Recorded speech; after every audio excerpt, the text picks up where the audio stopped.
നമ്മുടെ കണ്ണൂർ സ്പെഷ്യൽ കോക്ടെയിലിന് വേണ്ട ഇൻഗ്രീഡിയൻസ് ആണ് പപ്പായ, ഉറുമാമ്പഴം, കാരറ്റ്, അണ്ടിപ്പരിപ്പ്, പഞ്ചസാര, പിന്നെ പാൽ, പിന്നെ വാനില ഐസ്ക്രീം.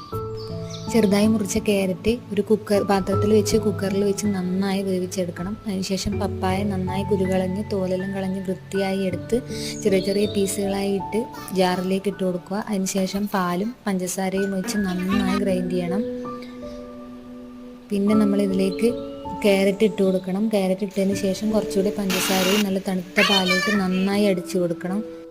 ഇതിലേക്ക് ആവശ്യത്തിന് വാനില ഐസ്ക്രീം ചേർത്ത് കൊടുത്തതിന് ശേഷം ഒന്നുകൂടി ഒന്ന് ഗ്രൈൻഡ് ചെയ്യുക.